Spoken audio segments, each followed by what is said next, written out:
All right, guys, how you doing? Ron Raymond here from the Raymond Report with Ross Benjamin. You're going to catch the Raymond Report each and every day. Well, not each and every day, but almost twice a week here. Ross Benjamin's going to join us. We're also going to have the Big Ragu with Christian Alley. But I want to bring on Ross Benjamin. And Ross, you know what? Not a bad first show. What do you think?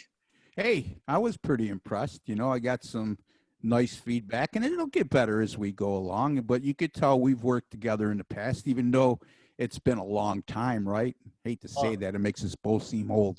But all you got to look, like you said, the last show, all you got to look at is a hair and beard, and our age sort of gets given away, right? No. The word we're using now is seasoned. We're seasoned veterans. Yes, grizzled. Grizzled veterans. Grizzled veterans. Yeah. So today, Ross, on the Raymond Report, we're going to talk about, again, to the people listening, you can find us on any of your podcasts where you download your podcasts on either iTunes, iHeartRadio, Spotify. And you can also find us at the OSGA YouTube channel or on the atsstats.com website. And hopefully people will tune in and see that we have a lot to offer. And the way we start our podcast all the time, guys, and Ross, we're always going to talk a little bit about the history of the sports handicapping business. Again, I want to bring the spotlight to the people who started this industry at the beginning, and we're going to really probably touch some sentimental nerves with some of the older school guys who listen to the show, reminisce a bit. And from there, we're going to go right into NFL preview. This week, we're going to talk about the NFC East. If you missed the last podcast, we talked about AFC East, and we gave a baseball futures at the end.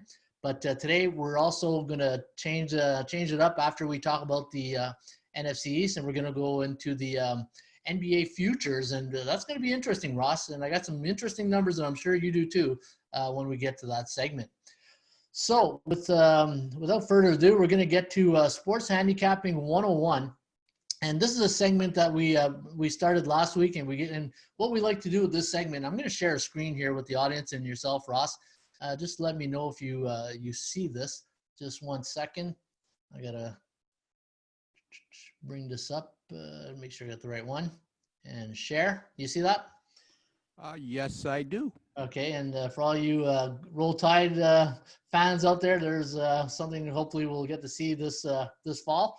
But each and every week before we start our podcast, we're going to talk about sports handicapping and seasoned veterans as we are, right, Ross? Seasoned? Yes, grizzled, whatever you want to call it. And anything but old. Anything but old, right? Yeah.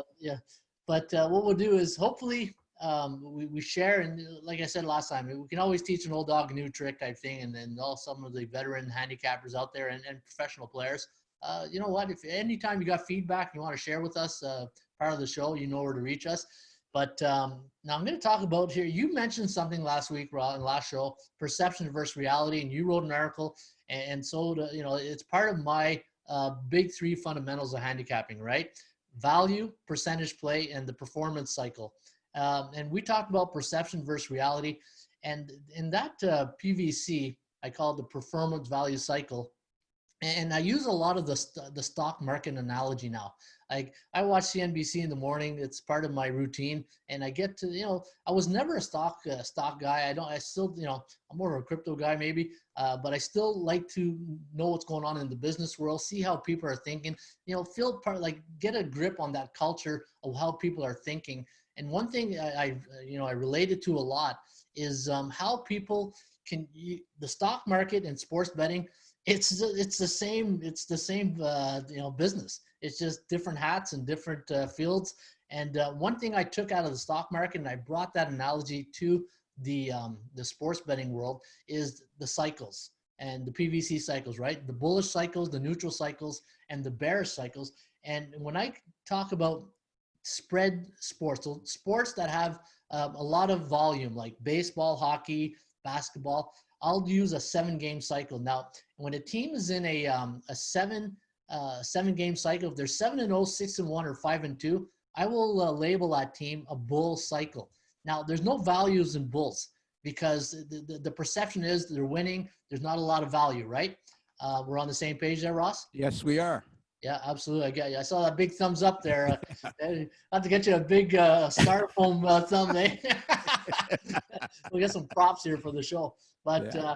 a neutral cycle, and this is where when I handicap, Ross, I look for neutral cycles, because in neutral cycles, you're on the same wavelength or the same perception with the public and the bookmaker, because you don't have to deal with that hot team.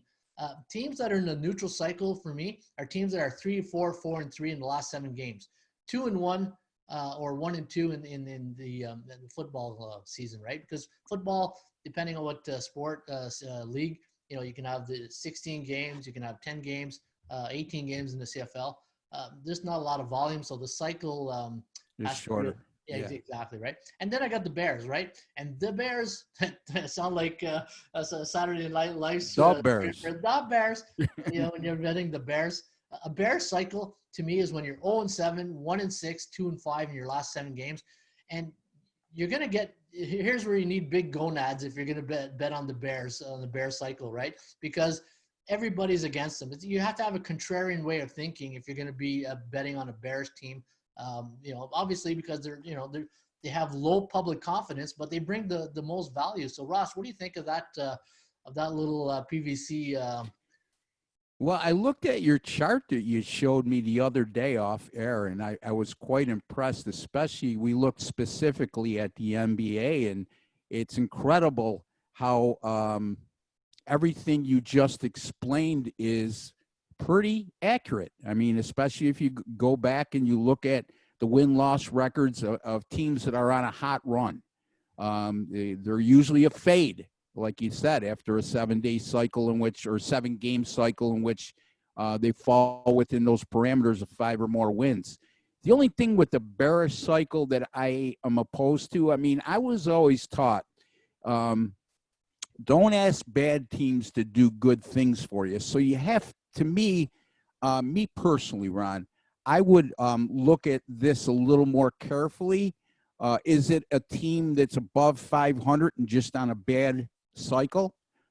Is it a team that's, the Atlanta Hawks from this year, or who could we use an example? The Golden State Warriors. Now, if they're 0-7, 1-6, or 2-5 in their last 7, I'd be awful careful. But then again, if we're thinking that way, the bookmakers are thinking that way, right? And they're going to make these teams very large underdogs. So there's the only one, like I said, without confusing anybody, is I would be a little bit leery with the bearish cycle and just not making an automatic play for, and look at the circumstances a little more. As far as the other two go, make a lot of sense, Ron, especially the bullish one. Let me ask you a question, Ron. When you get a neutral cycle team against a bearish cycle team, I mean, optimally, I think what you're looking for is a bullish versus bearish, right? Yeah, exactly. And this is where leading into the next part of it. So once I identify the cycle they're in, then I go see what type of team they are. And in the Raymond Report fundamentals, you have an A-type team, a B-type team, and a C-type team. Now, A-type teams are teams, those are your echelon teams. Those are your high contenders, your Lakers, Clippers, Bucks, if we're using the NBA analogy type thing. Those are 60% or higher teams, right? Those teams, they're used to being a neutral or bullish cycle. Your B-type teams, those are your average middle Joes, right? Those are your average teams, and 50 to 59.9%. And then your C-type teams, those are your struggling teams. Those are teams that barely can swim above water, right? They're 49% or lower. And the chart I have here, Ross, and you can see it here, is I wrote above average teams equals high public confidence equals low rewards. Average teams equal moderate public confidence equals medium rewards. And then below average team equals low public confidence equals high rewards. So that goes into your explanation of how would you bet these type of teams. And the way it's like putting chess pieces together, right? When it all depends to me on situational handicapping. What's this team performance level of late? Is there value in the number? What's their record right now? Are they in an A cycle type team? Are they neutral? So these are all things that I factor in when I do my handicapping. And then, again, thank God there's more than just 2 games on the board each night, right? Because if you get like in a sport where college football you get like 60 games on a weekend, you'll find that needle in the haystack type thing. But in games, in that you got to be patient in sports betting, because there's some nights like on a Thursday night in the NBA, you only got 2-3 games. So not every game is going to be the grand slam home run type game that you're going to get. Sometimes no bet is a good bet. Yeah, exactly. And you can't be afraid to pass. Yeah, and that's where you can't be afraid of getting the horse racing. If you're an action junkie, just get into horse racing. That's all. Yeah, if I could interject here for just a second, Ron, and I want the listeners to understand this. We both have our own theories, and sometimes very similar, sometimes different. But at the end of the day, you should never mirror yourself to just one aspect of handicapping. In other words, what Ron just specified in the parameters of a bullish team, a neutral team, and a bearish team, for example. I don't think, I can't speak for him. He's implying that these are all no-brainer plays. There's other factors that have to be considered. These are more or less alerts to come up. You know what I mean? Indicators, right? Yes, indicators. That's a better word. But just so the people understand that, because there's no simple way to handicap, folks. Me and Ron can tell you that.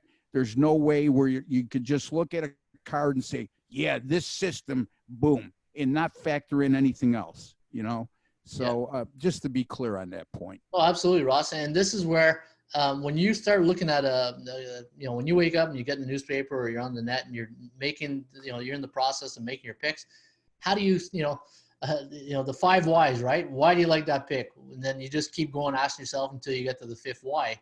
And that's how I really basically came up with the Raymond report. I asked the 5 whys on why I like this team, and it led me to like, okay, you know what? You need a system. And if you are a serious bettor, or even a semi-serious recreational bettor, you still need a reasoning behind why you like a pick, right? So hey, we can talk 3 hours about this. Yeah, and if I could interject once again, there's a reason why me and Ron write analysis on picks. Okay, so when you purchase one of our picks online, for example, we're going to have not detailed, but a pretty good idea, giving you a pretty good idea why we like that pick, whether it be a betting system, a situation, whatever the case may be. Sometimes those reasons make a lot more sense when we lose than if we win. Now, that sounds like an oxymoron, right, Ron? Yeah. But at the end of the day, when somebody purchases it and they lose, they can't just say, look, the guy was throwing darts. I could see why he liked that team. Yeah. What we do as handicappers after assessing our analysis on a losing pick is say, would I make that same pick again today? What did I miss? Is there something that came up, factors that lead you to believe that without a rare instance happening through the course of that game, this would have been a good pick? Stuff like that. You're always assessing yourself. Hey, it's about your theory and your fundamentals. Those are 2 big words that I always use when I do my handicapping. What's your theory behind this, and what's your fundamentals? And it's really something that you got to have. If you like you said, if you're just throwing darts or flipping a quarter, man, anybody can do that. And sometimes you still have a good chance to win, though. But it always, nowadays everybody likes to put themselves in a professional category that's had 2 good betting weeks. That's why this has become such a watered down industry.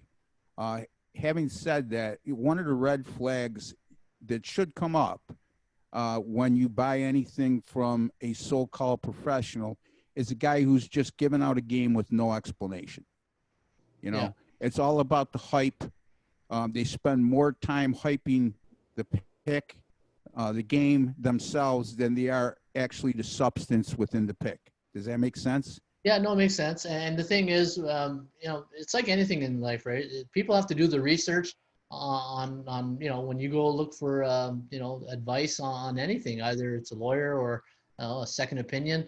you got to do your research, right? And the Yeah. same thing. I don't want to classify us as lawyers or doctors or anything like that, but you know, Dr. Pick here. But you know, you have to see where is this guy coming from? You know, what's his history? Does he know what he's talking about? What's his credibility? So yeah, no, I agree. And on that note, Ross, speaking of credibility, now another thing we're going to do here in the handicapping 101 feature segment is I said this last time. I'm really big on loyalty and spotlights of where you came from. And when I first started in 1996, I remember I left the military and I was at home. I was living in the West End here in Ottawa, and I was listening to internet radio. It was Sportsline. I don't know if you remember sportsline.com. I do. Yeah, so they used to have these handicappers come on, and one of the guys was Russ Culver. And I'll never forget that day. I was taking a course at Algonquin College. I was doing internet desktop publishing, they called it, the course. And I'm listening to Russ Culver, and he's got all these guests on. And I told my wife, I go, I love this guy. This guy is awesome. I said, I want to be just like this guy, Russ Culver. I want to be talking about sports. I want to give out my picks. And I remember listening. It was like every time he'd be on, I'll always make sure I'd listen to him. And I'm doing history and listening to Russ. And he came, like his background, people remember the Culver glance line. It was in every almost national publication, USA Today. The Culver glance line was a really the starting point of the week where people would go get his line and look at it, right? So I wanted to just take this moment here and bring a spotlight to Russ Culver. I haven't talked to, I don't know if Russ is still with us here today. Hopefully he is. I haven't spoken to Russ, but again, he's one of the reasons why I started doing this, and really owe a lot to him when I did this. How about yourself? Well, I mean, I alluded to this in the last show. One of the biggest, if not the only influence early in my career was Mark Lawrence. He's the one who really inspired me not only to be a professional sports handicapper, but to do things correctly. He showed me how to do things with honesty, integrity. He showed me the work ethic that needs to go into the product. Prior to that, it was just, well, Team A beat Team B and Team B beat Team C, so Team A should beat Team C kind of thing. You know what I mean? If that makes sense. But, I remember picking up the Playbook magazine for the first time, and I go, wow, me being an avid sports fan, me being a gambler at that time, that really intrigued me. And then I reached out to him, and then I found out how down to earth he was and how intelligent. And I had the privilege of working side by side with him for about 6 months, and just invaluable time, Ron. He's still going today, playbook.com, at Playbook Magazine, still a staple in the sports betting industry. So hats off to Mark. He's definitely was one of my first influences in my present career. Yeah, I didn't have a lot of dealings with Mark, but we've always sent, like when I first started, I'd send him emails and he'd reply back professionally. He wasn't rude or nothing. So I always respected that aspect of him. Very grounded. Yeah, very grounded. Like he wasn't a cocky guy, very, I'm doing my thing. I'm playing with the toys in my sandbox type thing. And, I really respected the way he did his business. And, you're right. True pro, and hopefully he's doing well. All right. Now we're going to get on to the next, the final thing here of Sports Handicapping 101. And we always look with a tip, right? So the tip I'm going to share with you today, last show, if you guys missed our last show, guys, and again, if you want to listen to the Raymond Report with Ross Benjamin, you can listen to it on iTunes, you can on Apple iTunes, you can on Spotify, iHeartRadio, anywhere you download your podcast, you can get the Raymond Report. And the last tip I gave Ross was the silver bullet tip, right? The first game on the schedule. So this week we're going to talk about the letdown factor, and the letdown factor is mostly a situational handicapping angle where it's mostly, I think it's better in college sports where the emotions are higher and the rivalries are bigger. And you got the top schools like Ohio State and Alabama. Then you got the Appalachian states. You got the lower the Division II schools.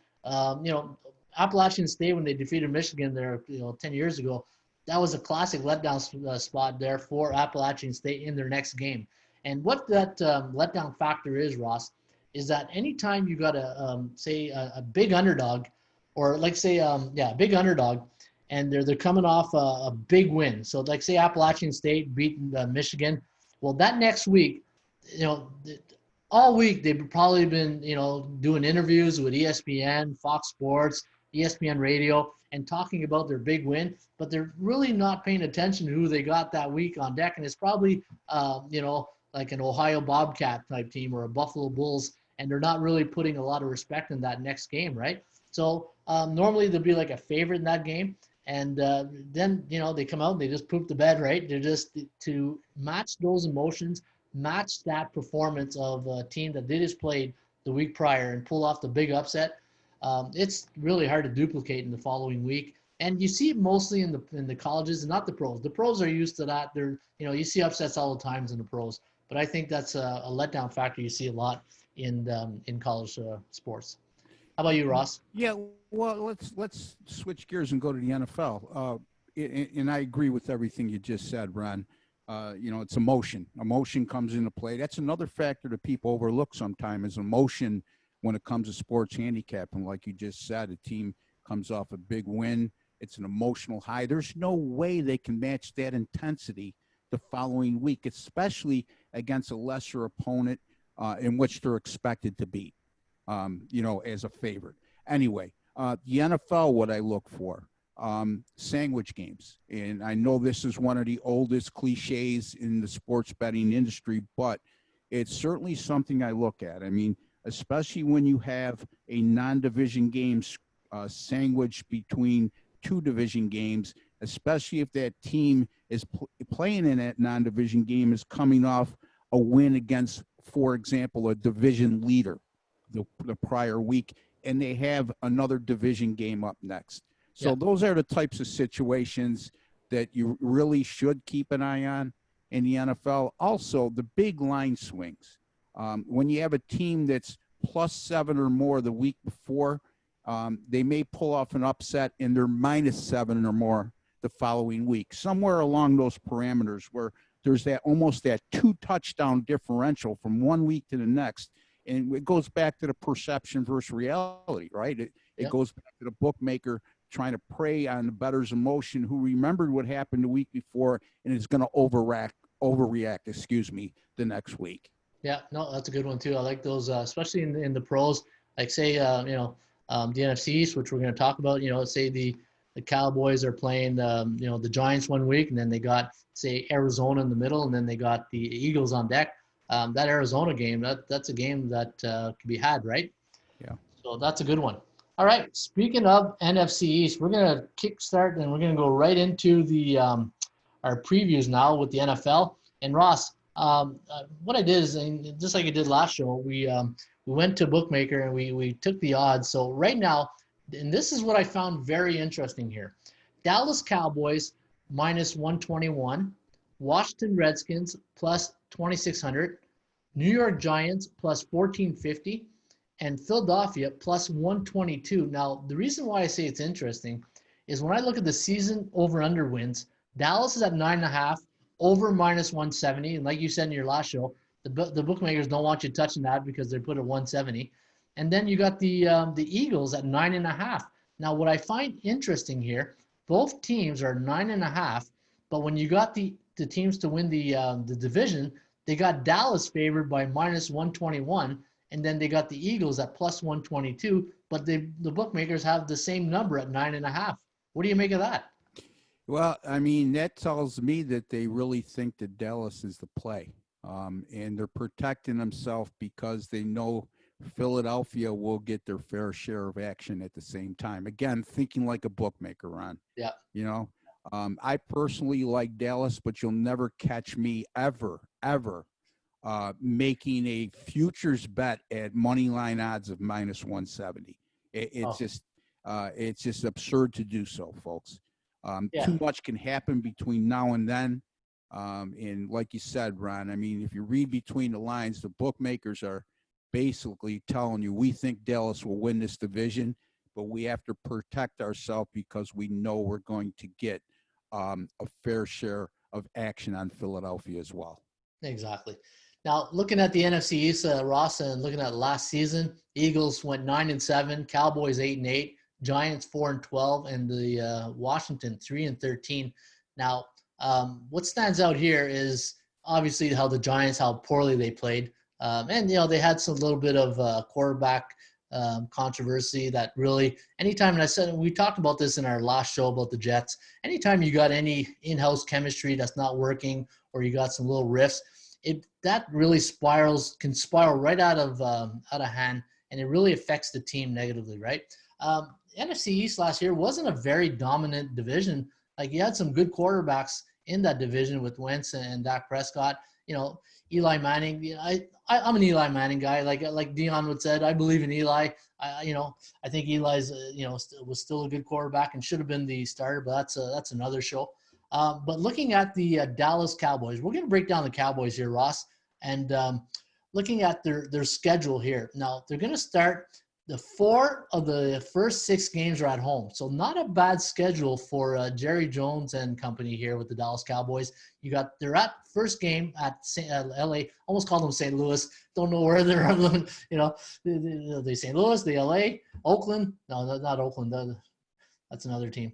But the Rams, then they're at home to Atlanta, then back to Seattle, and then Cleveland, Giants, Arizona at home, and then at Washington. Now, looking at those home games, Atlanta, Cleveland, Giants, Arizona, those are good games. Those are games that, they can go easily. Atlanta will be a tough one, but they should have it. They should be a favorite. Cleveland, they should beat Cleveland. Giants, they should beat. Arizona, they should beat. So, realistically speaking here, they could be 4-1 out of the gate. Now, they do have a breather in Week 11. Looking at after their bye week. Now, this is very interesting here.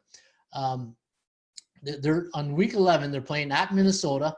Then they got a breather against Washington, and then they're on the road to Baltimore, and then they're on the road another breather against Cincinnati, and then at home to San Francisco. And that expression I got from Hal Mummy once. I was at a coach's clinic, and he was talking about his schedule, and every time he'd play a team that did he have the towel over his neck? Yeah, he had a towel and talking air raid, and it was awesome. Al Mummy is that cat. He's a brilliant offensive mind. You know what? He's a cool cat. I enjoyed my time with him. He was awesome, but he learned a lot from his videos and that conference. And but he said he called the teams that double-digit favorites breathers. So he goes, they got a breather there. So I use that in my analogies when I talk about the team. So Dallas will get a few breathers here. When they're talking in week, week 11 to week 14. But that's a tough schedule. Minnesota, Washington, Baltimore, and then the breather, and then San Fran. And that's a really tough one. What do you think, Ross? Well, I mean, again, let's take into consideration the NFC East is facing non-division games against the NFC West, which was by far the toughest division in all of football last year. If you remember that 3 to 4 teams finished with a winning record, and they're also playing the AFC North, which includes the Baltimore Ravens and I think a Cleveland Browns team that's ready to make some noise this year now that they're not getting all the hype, and then Pittsburgh with Big Ben if he stays healthy. So all 4 of those teams are going to face a very tough non-division schedule. So now it comes down to how you're going to do against the division and which teams are more equipped to match up better against the teams the AFC West and the NFC West. So I really think that Dallas does. I think they're balanced on both sides of the ball. I think, if it wasn't for COVID-19, Ron, and no training camp, or not no training camp, but no mini camps, no on the field time, everything done virtually. I love the head coaching move of bringing McCarthy in and finally getting rid of Jason Garrett. I don't know what he had on Jerry Jones, whether he was his adopted stepson or he had more lives than a cat. Let's put it that way. Yeah. I think that's going to make a world of difference. I think Dak Prescott will really thrive in this offense. Ezekiel Elliott, one of the best running backs and all of football. The offensive line is good. I really like Dallas as an 11-win team or so this year. So. Well, and you know what? And you're right. And the move that I love that Dallas did in the offseason was they bring in Andy Dalton. You got a guy like Andy Dalton who's a veteran. Like, I'm surprised the Giants didn't go get Andy Dalton, because I look at that Giants, and we'll get to the Giants in a second. Their backup quarterback is Colt McCoy. He hasn't thrown over 100 passes since 2014. But you get a guy like Andy Dalton there, something happens to Dak Prescott. Yeah, nice insurance policy, right? Yeah, you don't miss a beat. You shouldn't miss a beat. And he's tough. He's a tough quarterback. And you got and we talked about the triplets last time, right? The only weakness in this triplet is the receiving core. I know Amari Cooper is solid. Michael Gallup, CD Lamb's going to be interesting from, I believe it was Oklahoma. And one thing, and I'm going to bring up an Ottawa connection here. One of the players from Ottawa that we coached, and he's Neville Gallimore, played at Oklahoma as a defensive tackle. I'll be rooting for him this year. He's going to be playing, I believe, inside tackle. He's probably back up Gerald McCoy. So I'm looking forward to seeing Neville play. But looking at the Dallas Cowboys here, Ross. Now, there's a price to pay to be the Dallas Cowboys, and that price is being in the public eye a lot, prime time, right? And right now they're going to be in prime time 5 times this year. They're starting off, Sunday night against the Rams. They're going to be on another Sunday night against Philadelphia, Thursday against Washington, Thursday Thanksgiving against Washington, then another Thursday against Baltimore, and then another Week 15 against San Francisco. So, there's a price to pay to be the Dallas Cowboys, and those primetime games brings a lot of attention, the extra meetings, extra interviews, and if you get a team that gets rattled quickly and you're not pros, I always say you got to be like a pro, and when you handle your business, that could play a factor into their record of 11. I don't think 11. 11's a lot in my view. I think they probably get, 9-6. They played 9-7. You mean? Yeah, 9-7. Sorry, I'm meant to say under 9.5. That's what I would bet. Yeah. I as opposed to you, I like their wide receiver crew. Okay. Yeah. Gallup and Amari Cooper, and the CD Lamb's going to be a good one, especially when you put the kid with the other 2 receivers that are already established. All 3 of those guys could stretch the field. So we'll see. I mean, there's going to be a lot to be said. And when you come to primetime games, I agree. You got to have a target on your back as one of the trademark franchises in the NFL, like Dallas is. But by the same token, the organization is so used to being in those big games that the players inherit the ability to handle that situation. So there's a pro and a con, Ron. Yeah, and I got 2 interesting stats here. Being a numbers guy, it would be remiss if I didn't bring up some ATS stats. Speaking of prime time, Dallas Cowboys, they got 1 Monday nighter this year, and it's against Arizona, and it's going to be on October 19th. And when Dallas is the last 5 years on Monday night, 4-1 straight up, 4-1 against the spread, 3-2-0 to the over. So not a bad little record here. And, get a little breather, as Hal would say, against the Arizona Cardinals. And that first game of the year against the Rams, when the Dallas Cowboys are facing an NFC West opponent during the month of September, 11-5 straight up, 10-5-1 against the spread. And that record gets a little better when they're on the road as a favorite, 8-2, 6-3-1 against the spread. So not some bad shabby numbers week 1 for the Dallas Cowboys, Ross. Yeah, absolutely. And I would be more inclined to look at recent years, and basically those numbers fall inside recent years. So, yeah, you can't ignore that, but I would pay more attention to the straight up numbers since we're discussing the regular season or regular season win totals. Right. The ATS is a whole different entity. Oh, absolutely. But, we're just throwing some throwing some numbers out there. That's pearls, why, as our good friend. I was going to remind you, the NFL plays a 16-game schedule. You said 9-6 for Dallas. It's 15. I said, oh, boy, we're publicizing ourselves as numbers guy, and Ron is making us feel old here. Yeah. Hey, as Greg Denson would say, we're throwing some pearls out there, right? Yeah. All right. So let's talk about the team that's going to give Dallas a run for their money here in the NFC East, the Philadelphia Eagles. Now, looking at the Eagles here, Ross, they got 5 home games before their bye week, which is week 9, which is not too bad. 5-3, 3 road games, but it's going to be 3 tough road games. Well, almost 2 tough road games. The first one's at Washington, and then San Fran October 4th, and then the team that I think you like is Pittsburgh if Ben stays healthy October 11th. What really gets tough for the Philadelphia Eagles is going to be week 5 to week 8. They got Pittsburgh at Pittsburgh, and then they got Baltimore at home, and then they got a Thursday nighter against the Giants, and then they got the Dallas Cowboys at home. So 2 division games to finish off that little bit of the hamburger. Is that Giants game a road game, Ron? So they're at home to the Giants. Okay, which is a little bit of an advantage. They don't have to travel, right? Exactly. So at Pittsburgh, and then home to Baltimore, New York, Giants, and Dallas. So, that could be a little, if they can come out of there of those 4 games when you consider Pittsburgh, Baltimore, and then they got the Giants and Dallas before their bye week. They can run off those 4 games. They're looking really good. Yeah, I mean, you got the Giants sandwiched in between those other 3 teams, and you're playing them on short rest. So that could be a very dangerous situation right there. You know what I mean? The Giants who finished last in the NFC East, and you got Baltimore the week before. You played on a Sunday. 3 days later, the Giants, and then you follow that up with Dallas, if I'm correct.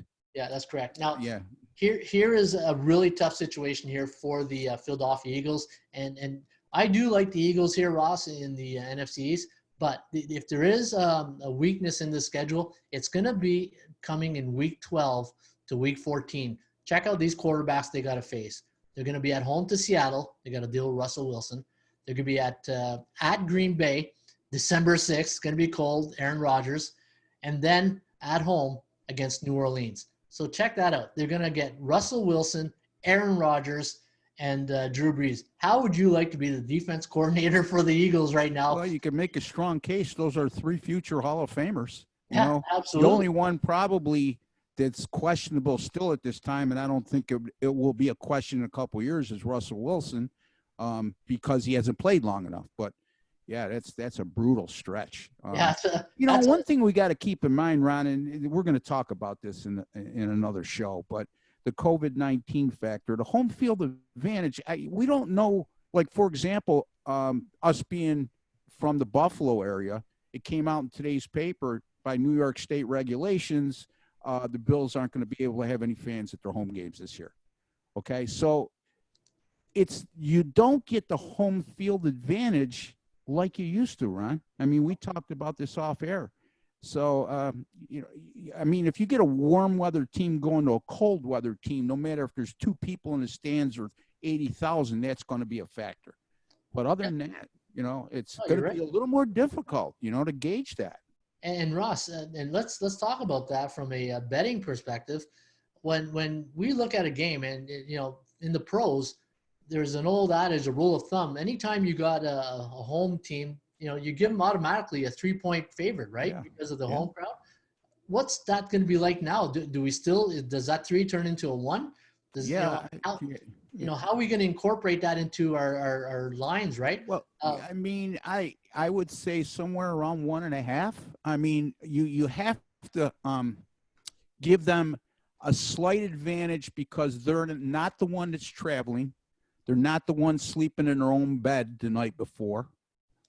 For lack of a better phrase. So, you have to adjust that number, Now, I don't know how the NFL is going to do this. If the Bills can't have fans at their game, are they going to make that uniformed across the board? In other words, one state might have different guidelines on COVID-19, as we've witnessed over the last 3 months.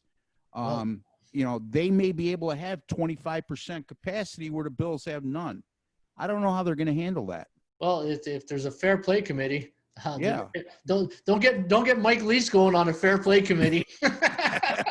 He'll bring up a wedding. Oh, it wants to go to your wedding. Well, yeah, but Mike, what does that have to do with Alabama this week? Don't worry about it. You're right, Ross. And the thing is, as a bettor, when do you lay your action? Are you going to lay it when the line comes out? That's a nightmare for us in this industry because it's a competitive industry, right, Ron? And we talked about this off air. I've never been one to say the longer the store is open, the more you have to sell. You could sell the longer the store is open. You put your picks up on Tuesday. If you're losing every week, nobody's going to buy from you anyway. Yeah, no. So, exactly. but now, I mean, we know we can't put it up the morning before the game, but players are going to be tested the day of the game, Ron. Hey. And we're looking at nightmarish situations. What if, I don't know, what if Aaron Rodgers tests positive for Green Bay and they got to go to the backup? You're talking almost a 4 to 6 point swing in a game. So it's definitely creates a dilemma for us. Well, and here's where the professional bettor will, you're probably listening now and saying, well, they're probably saying, well, to me, that's a great middle opportunity. Yeah. I'll lay down the action on Monday, and then when that line swings, I'll bet the other side and hope I can middle the game, right?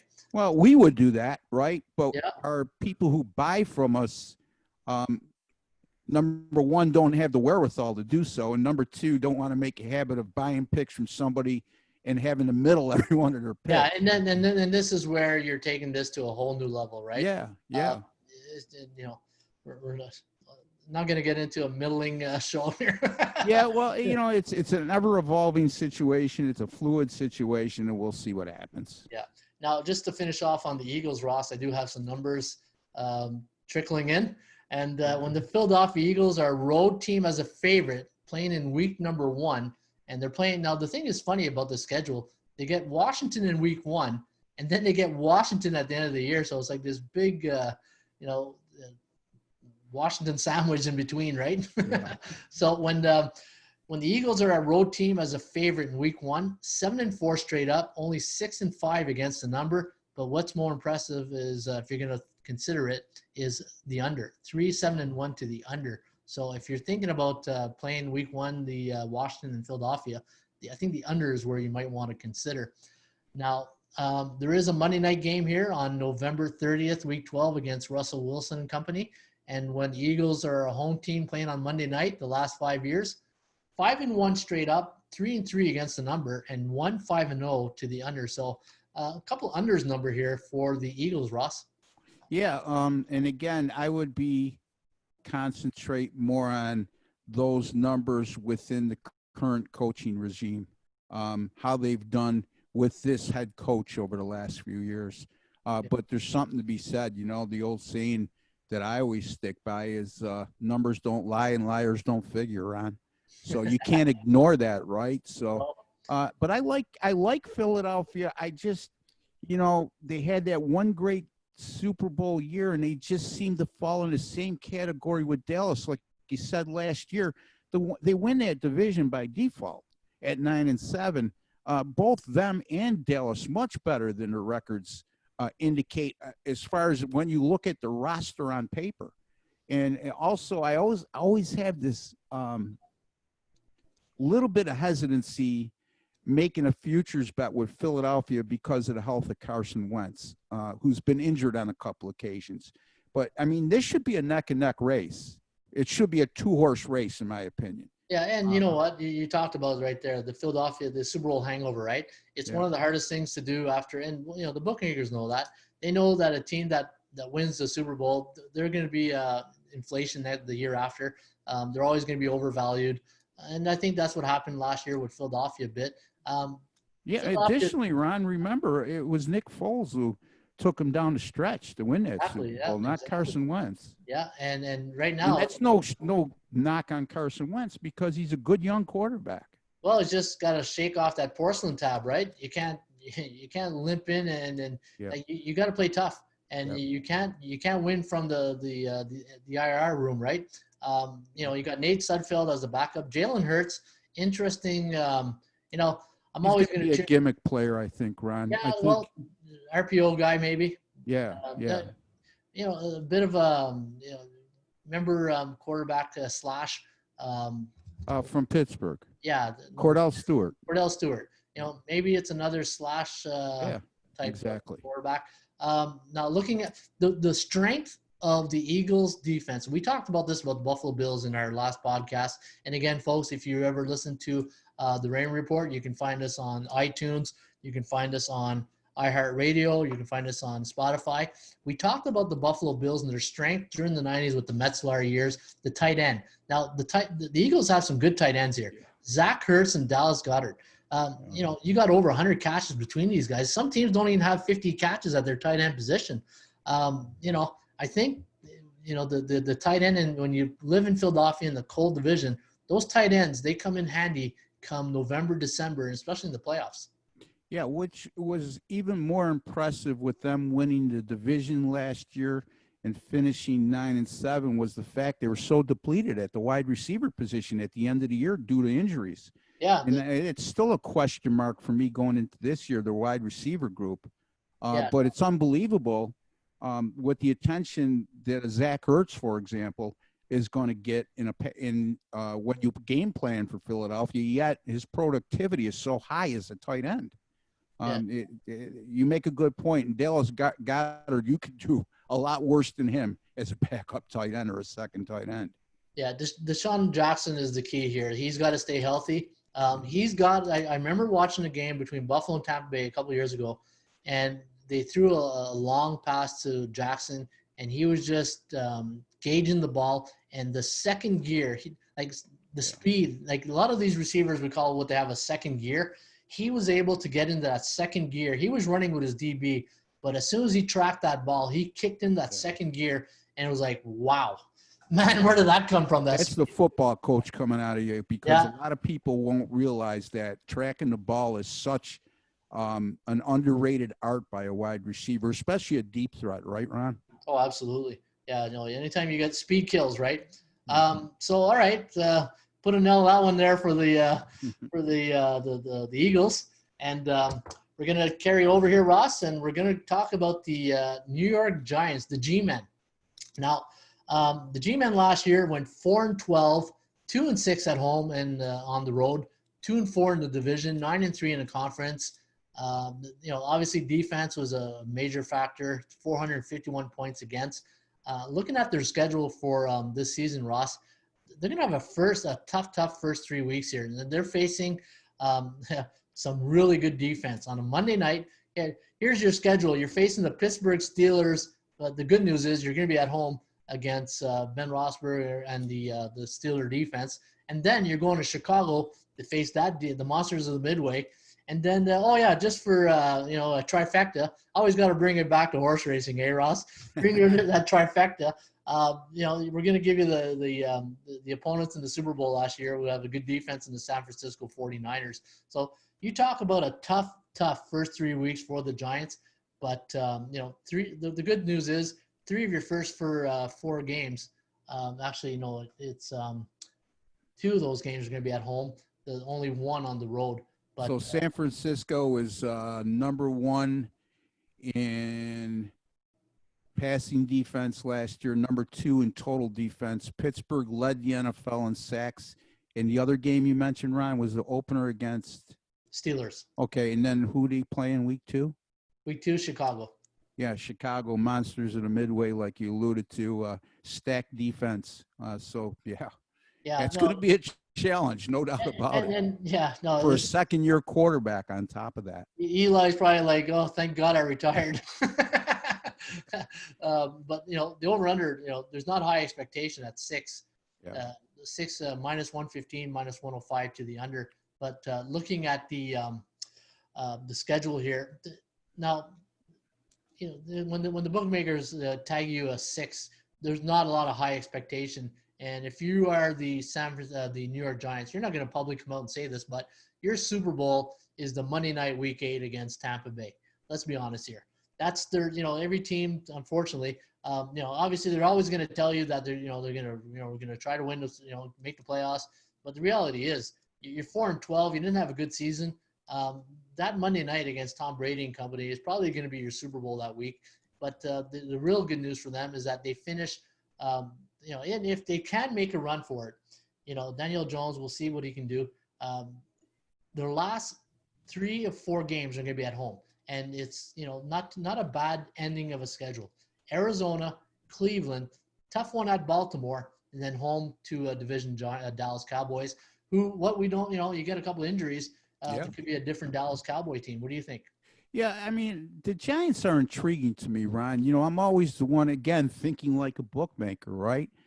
You're looking at a team that went 3-13 a season ago. Yes, yet what seems to be a top-heavy division with Philadelphia and Dallas, they have their win total at 6. Well, ordinarily, you would say, well, that's not high expectations, like Ron just alluded to. But when you have a 3-win team playing against in a division with two teams the caliber of Philadelphia and Dallas, and you're playing the NFC West and the AFC West, which is no picnic, you wonder what the bookmakers are thinking. They're begging you to take the under here. I think Daniel Jones, I like what he did in the second half of the year, Ron. I think he's a smart young quarterback. He's more athletic than Eli Manning is. Of course, Eli Manning, other than the 2 Super Bowl years, he's going to have a hard time making the Hall of Fame, and that's sad when you stop and think about it.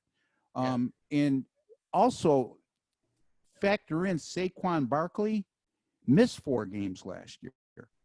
So he's an integral part of their offense. I mean, and the wide receiver group was battered by injuries last year. They're not anywhere near elite, but they're solid if they stay healthy. I'm almost leaning, look, this could be a 6-win team. It would not shock me if they won 7 games whatsoever, but I'm certainly not going to go under just based on my leeriness, if that's a word, from what the bookmakers are setting this number up at 6 after a team goes 3-13 in the division they're playing in. Yeah, unfortunately, I'm going to take the under here. I just don't see a lot of right out of the gate, Pittsburgh, Chicago, San Fran, maybe Rams. They're at Rams, Dallas. They could be 0-7 prior to the. Very easily. I just don't know where they're going to get that win. Well, then why are they? Yes, and I'm not doubting what you're saying, because when pure common sense would tell you exactly what you're saying.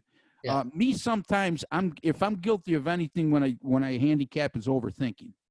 But this is one of those situations we're both probably guilty of that on occasion. Yeah.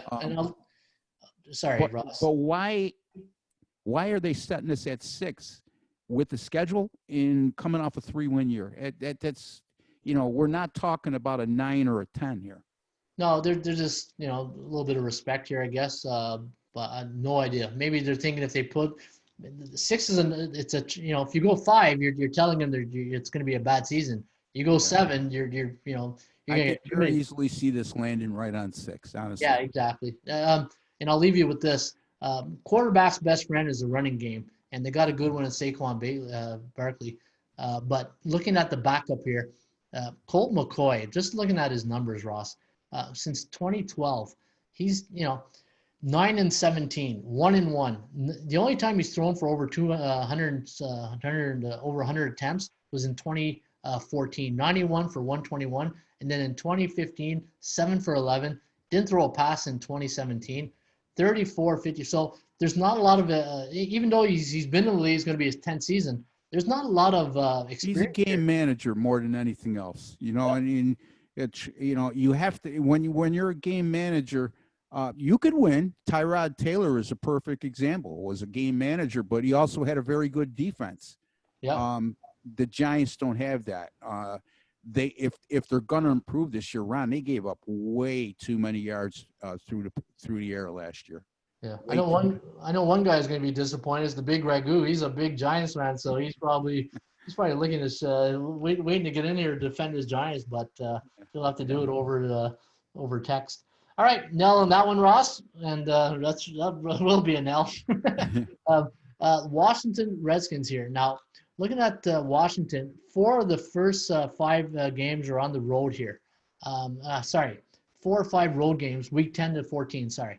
So in week 10, they're playing against Detroit, and then they're at home to Cincinnati. Then they got Dallas, Pittsburgh, San Fran. So the schedule maker wasn't very kind to Washington in the middle of the season, giving them 4 road games. But you know what? Detroit is a game that can go either way. Cincinnati at home can go either way. At Dallas will be a little bit tough. At Pittsburgh will be tough. And then at San Fran will be tough. Looking at the schedule, they're going to face a lot of good defenses this year. I'm looking at week 4 against Baltimore. Cleveland should be a better team. The Rams, tough defense right there. Looking at also Dallas, Baltimore, Pittsburgh, yeah, Seattle. You know what? Kansas City.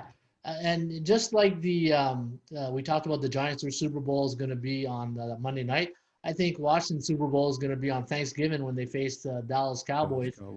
I think, if they can just get into survival mode the first 4 weeks and try to go 2-2 and give themselves a shot, right? They went 3-13 last year. Again, expectations are not high. The bookmakers have made Washington a 5-point regular season win at 5, over at -125, under at +104. I tell you, I got a little stat here on Washington when they're at home versus division opponents before playing Arizona. So in week 1, before playing Arizona at home versus division opponents, 8-2 straight up, 7-3 against the spread. So, hey, if they're, we talked about Philadelphia's line week 1, like the number. I didn't like that number point spread, but the under looked good. I think Washington at home, depending what the line would be against Philadelphia, might be worth a consideration. What do you think that line would be week 1 against? I'm sorry. Washington at home against Philadelphia. Okay, so I would say that Washington will be anywhere from a 4 to a 5-point home underdog in that game. Yeah, I agree with you. This is my best bet as far as a regular season total when it comes to the NFC East. Well, let me clarify that. When it comes to the NFC East, I love Washington under this total of 5 regular season wins. Dwayne Haskins, I'm not sold on him. I know you have to give him the benefit. He played on a lousy team, and it was his rookie season last year. Their wide receiver group leaves a lot to be desired. Terry McLaurin surprised everybody last year, who is Haskins' college teammate. So there was chemistry there from the get-go. I think he's going to see a lot more double teams this year. And I don't know how effective he's going to be. And I don't see anybody beyond him that I think could provide a lot of relief in terms of double teams or play a more prominent role. In their offensive line, I'm not thrilled with. I don't like the running backs. I will say this, if anything, that the definite strength of the Redskins is their defense. And I think that goes overlooked. They performed very well with all things considered last year, a 13-loss team, but they were also not supported by an offense that sustained many drives. So if Washington is going to go over that number, it's going to be because of their defense or some other receiver other than Terry McLaurin stepped up. But I'm going to go under the total of 5 on this one, Ron. Well, yeah, you know what? I'm just bringing up the Washington season last year, and looking at the way they finished. They were 2-14, weren't they? Not 3-13, if I'm not mistaken. At 3-13. Yeah. Giants were 3-13. You sure they weren't 2-14? Washington was 3-13. Oh, okay. What were the Giants? The Giants, according to my stats here, were 4-12. Okay. Yeah. So I had the Giants at 3 and they're 4. My error there. No problem. Either way, both poor records. Yeah, and you know what? So Washington finished the season with a 47-16 loss to the Dallas Cowboys. They won in the week, I believe it was 16 here, against the Giants, 41-35. Then they lost 37-27 to the Eagles, and then 20-15 against the Redskins. Was that the game, the Packers? Was that the game where a lot of rain? I remember there was a real mud bowl in one of those games. Maybe that was. I believe so. The weather was terrible there. It was at Green Bay, if I'm not mistaken. Yeah, and then, but they did show a glimpse, they had a big win against Carolina, 29-21 as a 10.5-point road. How late in the season was that, though? So that game was in week 13, so December 1st. So not a bad. Well, let's not forget, too, that Carolina, I think, finished the season losing their last 7 in a row. So. Yeah, and let's talk about that, too. Now, Washington, new head coach, Ron Rivera, Riverboat Ron, right? Yeah. And he's bringing You're rolling the dice. Yeah, and he's bringing Kyle Allen. Like, Kyle Allen did not too bad when he was called upon at Carolina. So familiarity with Kyle Allen coming over to Washington. So you know what? This is going to be an interesting quarterback race with Haskins and Allen trying Yeah, to. you got to believe that they're going to give Haskins the benefit of the doubt because they spent the number one pick on him. And I know that's not Rivera's guy. You know what I mean? But look, I think both of them are marginal quarterbacks at best. Kyle Allen held his own, let's put it that way, last year.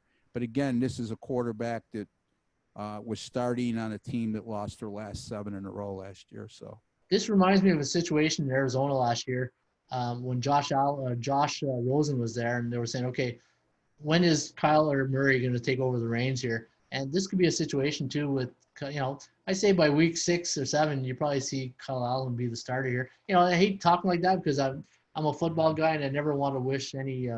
Josh Allen or Josh Rosen was with Miami last year, but when was he with Arizona? 2 years. 2 years ago. Okay, yeah. So I knew he was drafted number 1 by Arizona 2 years ago. Then they drafted Kyler Murray last year. And I think what you're alluding to is the fact that what are we going to do with both quarterbacks? And they traded them in like May of last year. So, yeah, exactly. Yeah, so, they had to make a decision. What are you going to do when, because we don't know once a quarterback, you start 0-3, 0-4, the boobers start coming in, they want the backup in, right? Yeah, well, absolutely. that could be a different situation. All right, Washington, put an L on that one. Let's talk about the NBA here. What's the L for? I'm missing this. What's that? Sorry? When you mark an L, what's the L stand for? L, where do you see the L? Well, you say let's put an L in this one. I'll put a nail in the coffin. Oh, nail. Yeah, okay, yeah. That Canadian accent. Hey. Maybe I talk like this, hey Ron. Yeah. Couple, 2, 3 more of those, Ron. You really got me confused. All right. So NBA, we're at an hour here, Ross. We'll try to keep it within 10 minutes here. Sure. Maybe we start the, we'll carry on in our next show with the NBA bit here. Now, let's be honest, this is going to be a crazy month. Again, like with the COVID, we just don't know what's going to happen. It's going to be a day-by-day situation.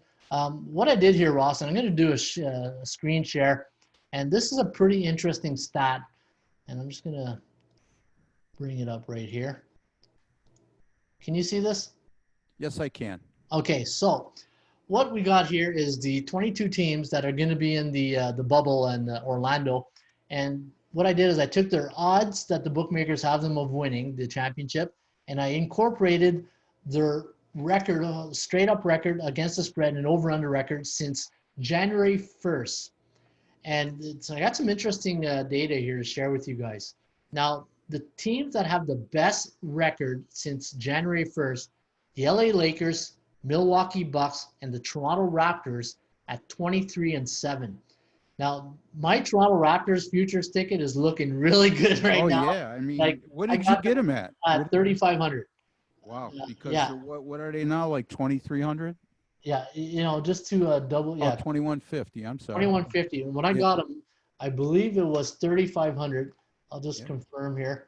But looking at their record, 23-7. 2,150 right now. When you compare that record to the two favorites, the Lakers and the Bucks, shop for value, play to percentages. That's what I always talk about, right? And I'm just looking at my Raptors ticket there. I'm just bringing it up just to make sure I had two futures, Ross, that I played last year in October, and one was the Raptors at sorry, my mistake. It was not 3,500. It was 1,785. So it'll get lower. And the Islanders 28-25. So the two futures tickets that I bought. One was the Islanders. I really like the Islanders, and I'll get to that in another show. But the Raptors, I don't know for some reason why I was thinking 3,500. I don't know why. Oh, still whatever. It's still a good value. Because I put 300 to win 5,300. That's why. Okay. So so if that Raptors ticket comes in, that's a pretty good little payout there with the odds that I got. Yeah, I don't want to let the cat out of the bag, but I was looking at Toronto very seriously before we got on air. Yeah. When And we're going to be talking about our top 3 picks. And now, yeah, exactly. So another thing that came to, I'm looking at, when I look at numbers, I look at unders. Unders in the playoffs, to me, dictate defense. And I'm looking at unders. The Bucks played better defense in the last half of the season. I know Houston played. I remember watching those Houston Rocket games, and they had a lot of unders, yeah. 13 and 17 to the under. I'm just trying to see a lot of teams that played some good unders. The Memphis Clippers, Memphis. Where do you see Memphis here? up below Utah. Okay, right there, 18, Yeah. 11. Yeah. So those are teams that I look for when what did I say in football the other day? Teams that run the ball and play good defense. It's the same Yep. thing. You look at the Raptors last year, Kawhi Leonard, the way he played defense. When you play good defense, you give your team a shot.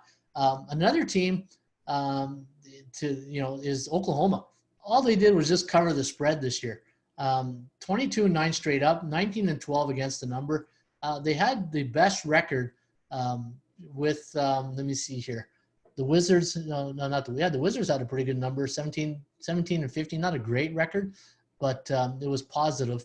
But 19 and 12 against the number, 22 and 9, Oklahoma, 1350, $13,500. So I think if you're looking for value, I think the Thunder and Raptors are teams that have good value.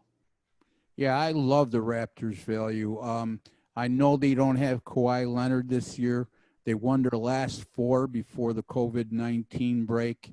As you just alluded to, Ron, very astutely, 23-7 over the last 30, just as good as Milwaukee and Lakers, who are the odds-on prohibitive favorites in each conference to reach the NBA Finals.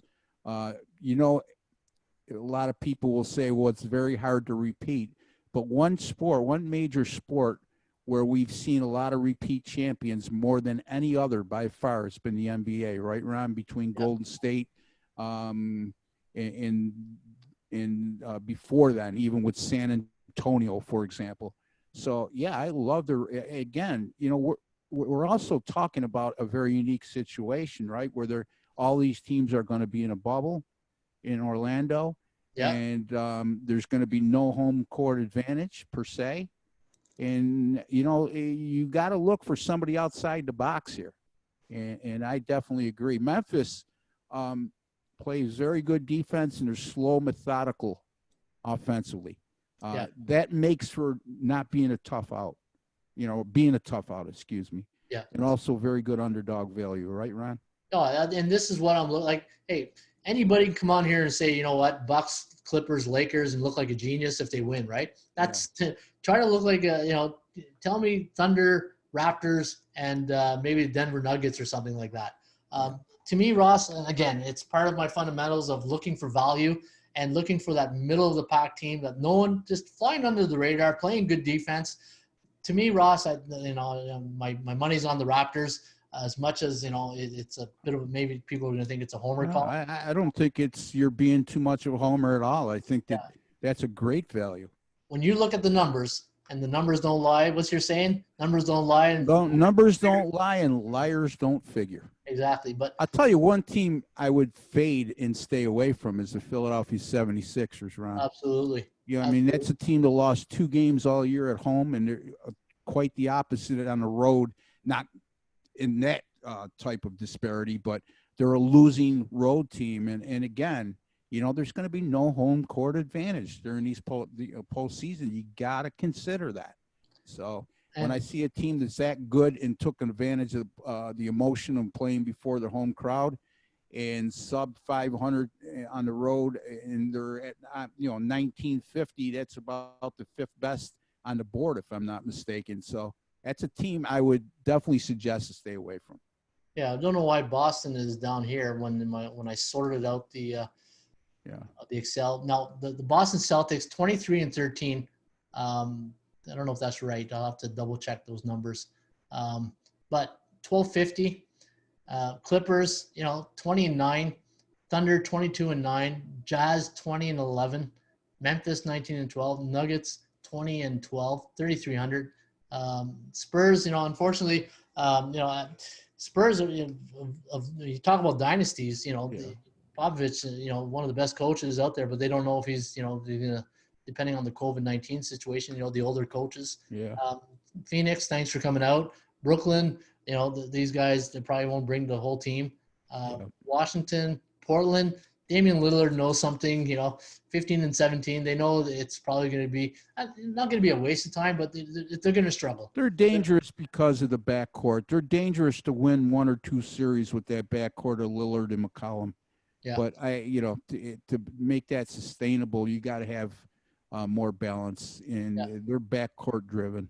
My issue with Philly is the drama they bring, with Embiid. Yeah. Like, if you can just let go of the drama and just play tough and play hurt. There's a saying in football: are you injured or hurt?